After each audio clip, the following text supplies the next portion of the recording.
fatos e versões.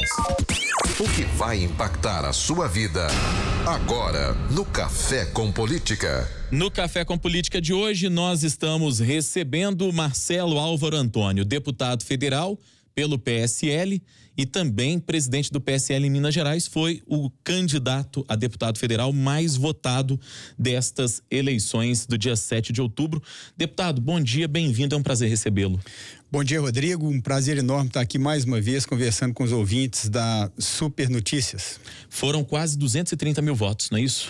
Na verdade foram 230.008 votos, né, que nos honra muito pela confiança dos mineiros e das mineiras, viu, Rodrigo? A que o senhor atribui, deputado, essa votação expressiva, o deputado mais votado? Olha, isso é um conjunto de fatores, né? Alguns deles relacionados ao Jair Bolsonaro, obviamente, e também pela nossa atuação parlamentar nesse primeiro mandato como deputado federal.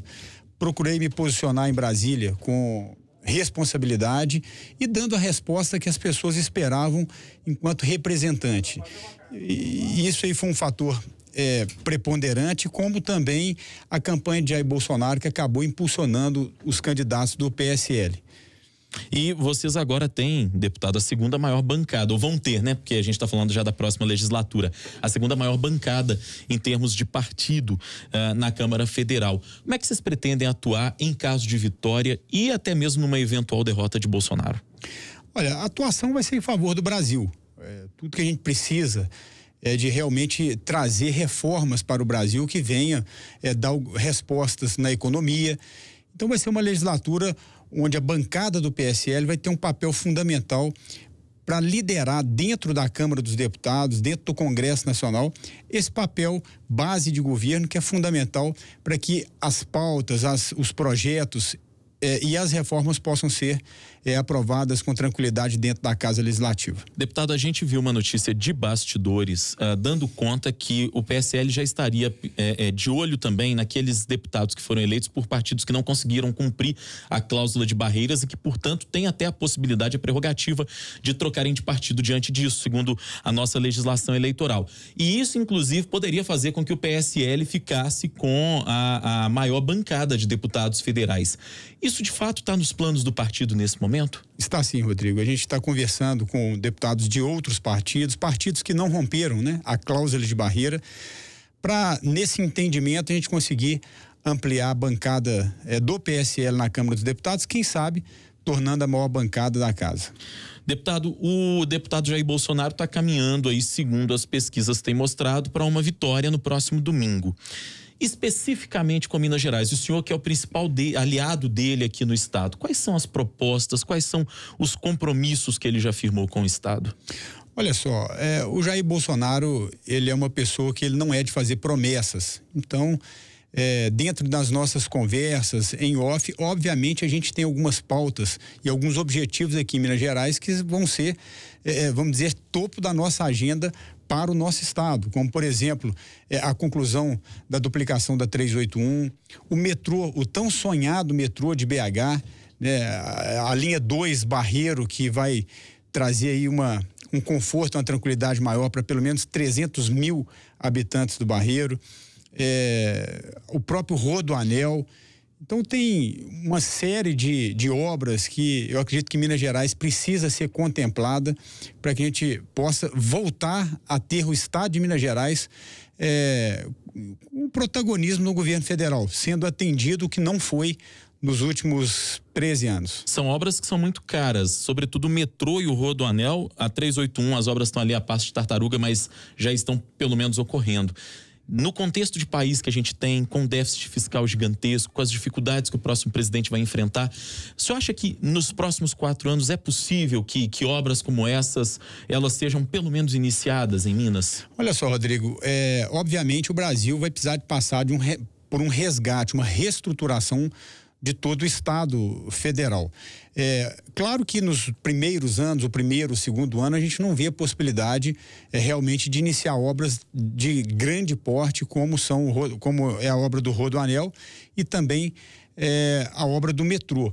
Mas a gente acredita sim que pelas propostas e aquilo que Paulo Guedes, por exemplo, como economista, quer trazer para a economia do país, eu acredito que vai resgatar assim a economia no primeiro, no segundo ano, para que talvez aí no terceiro e no quarto ano a gente consiga pelo menos iniciar essas obras. O senhor, como deputado federal mais bem votado de Minas Gerais, obviamente, deputado, que aumenta o seu cacife também junto a um eventual governo Bolsonaro. É inegável. Alguém que deu para ele uma retaguarda muito importante até na votação de primeiro turno aqui em Minas, em que ele esteve à frente, foi líder também. O que o senhor espera para o futuro? O senhor aceitaria, por exemplo, um cargo de ministro, presidência da Câmara, líder de governo? Vocês já conversam nesse sentido? Não, Rodrigo, a gente ainda não conversa sobre essas possibilidades, né, de ser utilizado ali no governo federal. O Jair é uma pessoa muito pé no chão.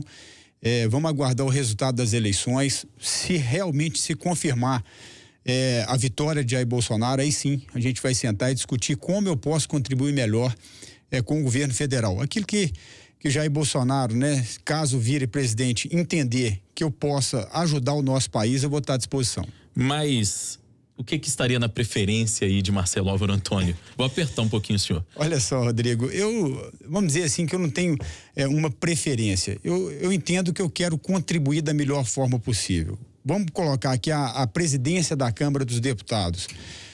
O Jair já deu algumas declarações, o próprio Gustavo Bebiano, presidente nacional do partido, e eu também corroboro com elas, que não seria razoável o PSL, talvez nesse momento, ter a presidência da Câmara, tendo em vista que possivelmente terá o presidente da República, né?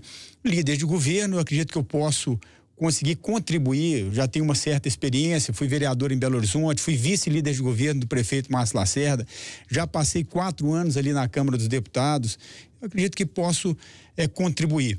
E ministério, aí essa definição ela fica realmente a cargo de Jair Bolsonaro. Se ele entender que de alguma forma eu posso contribuir como ministro, vamos aceitar a missão e fazer e executá-la da melhor forma possível. Obviamente que imagino que vocês já estejam tratando também da governabilidade de uma eventual administração Bolsonaro, né? Hoje, pelo que o senhor conhece da Câmara, o senhor está lá em Brasília com frequência também, como é que ficaria essa questão da governabilidade? Bolsonaro teria dos 513 deputados, ele teria quantos na eventual base dele, deputado? Olha só, bancadas importantes dentro da Câmara dos Deputados já manifestaram apoio a Jair Bolsonaro. Por exemplo, a bancada do agronegócio, a bancada evangélica, a bancada católica, que passa aí de 300 deputados, essas 3 bancadas, só as 3 bancadas. A governabilidade, Rodrigo, eu tive em Brasília essa semana, gostei muito da conversa com os deputados. Está tendo um novo entendimento, nós estamos tentando levar uma nova mentalidade para os deputados, mostrando que é a hora da classe política dar sua contribuição com o Brasil.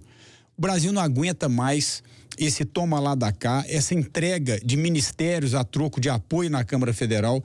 Isso tem que acabar, Rodrigo. Isso é uma situação muito nociva para o nosso Brasil. É possível fazer isso? É possível, sim. Com esse modelo que a gente tem do chamado presidencialismo de coalizão? Sim, é possível. Como eu disse aqui, eu fiquei muito feliz com a postura e a mentalidade de muitos deputados, líderes inclusive lá na Câmara Federal, entendendo que a governabilidade ela tem que vir numa relação mais republicana entre a presidência da República e a Câmara ou o Congresso Nacional. Como que é essa relação? É atender cada deputada, senador, senadora em suas bases eleitorais. Eu sei bem o que um deputado, uma deputada, um senador, ele quer se reeleger, ter essa oportunidade de atender bem as suas bases para proporcionar então uma reeleição. Eu acho que isso é possível sim, identificando qual é a base eleitoral de cada parlamentar e o governo federal atuar incisivamente para que esse deputado ou essa deputada que seja base de governo possa ser atendida em sua base eleitoral, trazendo então benefícios para a população e não benefícios próprios de cargos no governo. Isso aí tem que acabar porque o Brasil não aguenta mais isso, Rodrigo. Nesse sentido, o senhor defenderia, por exemplo, que deveria haver um aumento no valor de emendas que são destinados aos parlamentares? Como é que se daria esse atendimento feito a cada parlamentar nas bases eleitorais, já que deixaria de haver essa negociata que a gente sabe que existe até hoje de troca de cargos em troca de apoio político? Olha só, Rodrigo, na verdade, a emenda parlamentar ela é vinculada à receita corrente líquida do país. É 1,2 da receita corrente líquida. Então, não acho que isso deva aumentar a emenda parlamentar. Eu acho que é uma emenda que já atende bem os deputados. Portanto, eu acredito que atender às bases dos deputados com propostas voluntárias, né, com pedidos. Vamos dar um exemplo? Eu sou aqui de Belo Horizonte. Na nossa região metropolitana, nós temos 6 hospitais fechados. 6 hospitais. Eu acho que é aí que o governo federal tem que atuar em favor não só da população, mas também do deputado. Apresentar para a população que esse deputado ele está lutando por ela, abrindo os hospitais. Eu acho que é assim. É uma facilitação de acesso, digamos assim. Exatamente. O deputado da base ele precisa ser atendido pelo governo federal. Ao contrário do que acontece hoje. Entrega o Ministério das Cidades, por exemplo, o PSDB, o ministério ou o ministro atende os deputados do PSDB. Isso tem que acabar. Vamos colocar pessoas técnicas em todos os ministérios para que os deputados de base possam ser atendidos de forma equânime, de forma igual. O senhor fala dos deputados da base, como é que ficaria a relação com os deputados da oposição? É possível pensar numa questão republicana para aqueles deputados que eventualmente não sejam da base do governo Bolsonaro? Pois é, os deputados que não são da base, hoje já existem as emendas parlamentares que são impositivas. Eles terão as suas emendas parlamentares pagas, terão respeito por parte do governo federal e total condição de desempenhar os seus trabalhos como deputado. Então, a relação ela vai ser, no meu entendimento, uma relação respeitosa e republicana. Deputado, falando um pouquinho do plano nacional ainda, e é impossível a gente não falar disso, o senhor acha que essa suspeita da questão das fake news no WhatsApp, que foi levantada pelo jornal Folha de São Paulo e que está sendo amplamente divulgada, debatida, foi alvo até ontem de uma coletiva da ministra, de um pronunciamento da ministra Rosa Weber lá em Brasília, você acha que isso pode atrapalhar a reta final de campanha do Bolsonaro? De forma nenhuma, Rodrigo. Primeiro ponto é que o PSL, Jair Bolsonaro e todos nós estamos com 100% da consciência tranquila em relação a essa questão de disseminação de conteúdos contra o PT, por exemplo, via WhatsApp. O entendimento que precisa aflorar, não só na mente dos petistas, de Fernando Haddad, da Folha de São Paulo, que a gente sabe que tem uma tendência, né, a publicar matérias contra Jair Bolsonaro, esse entendimento tem que ser que existe milhões de brasileiros que estão fazendo a campanha de Jair Bolsonaro. Então, isso aí parece que está difícil de entender isso. São milhões de brasileiros que estão enganjados e trabalhando via WhatsApp e redes sociais em favor da campanha de Jair Bolsonaro. E uma revolta com o PT gigante no Brasil inteiro. Se estão disseminando material contra o PT via WhatsApp, não é por parte do PSL nacional, nem da campanha de Jair Bolsonaro. Isso aí é uma ação voluntária de milhões de brasileiros. A campanha tem como provar isso que o senhor está dizendo, deputado? Eu acho que quem tem que provar são eles, né? Cabe a quem acusa o ônus da prova. Até agora não apareceu uma prova sequer que da campanha de Jair Bolsonaro partiu qualquer tipo de mídia contra o PT ou quem quer que seja. Pensando numa eventual vitória dele, nós vamos ter a partir do ano que vem, deputado, muito provavelmente um Brasil, até pela campanha que a gente tem visto, um Brasil muito dividido. Talvez mais dividido, se não do ponto de vista de votos, como foi após 2014, mas do ponto de vista ideológico mesmo e daquilo que cada deputado defende. O senhor acha que o deputado Jair Bolsonaro, ele vai fazer um gesto no sentido de tentar pacificar o Brasil se ele for eleito presidente? Porque é pior até do que a divisão em votos, como a gente teve em 2014, com um percentual mínimo de diferença entre a Dilma e o Aécio, é um país que esteja vivendo essa divisão muitas vezes violenta de um lado e do outro. Ele está preparado para isso, para fazer um gesto de pacificação? É esse o caminho? Ou você acha que ele vai acentuar cada vez mais as diferenças entre o polo que vocês defendem e o polo adversário? Olha só, Rodrigo, eu acredito que Jair Bolsonaro, ele já vem fazendo, ou pelo menos tentando fazer, essa união do Brasil. Ele tem dito isso muito, uma união que na verdade, essa união é desconstruir a separação que o PT e os partidos de esquerda vem fazendo ao longo dos anos no Brasil. Vamos dar um exemplo aqui. O PT, os partidos de esquerda insistem em dizer que o nordestino ele vai ser desprivilegiado pelo governo de Jair Bolsonaro. Então, uma divisão entre negros e brancos, entre pobres e ricos, à esquerda, essa divisão só interessa à esquerda do Brasil.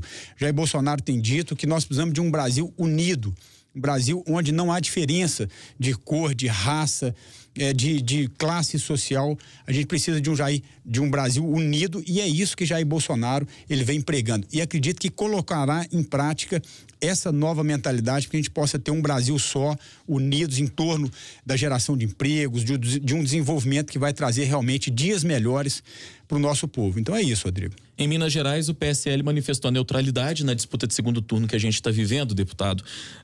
Mas eu queria saber do senhor, enquanto um aliado do Bolsonaro, enquanto deputado federal mais bem votado de Minas, aquilo que se espera do novo governador, seja ele Romeu Zema ou Antônio Anastasia. E como é que ficaria a relação do governo federal com esses dois, considerando aí a vitória de um ou de outro?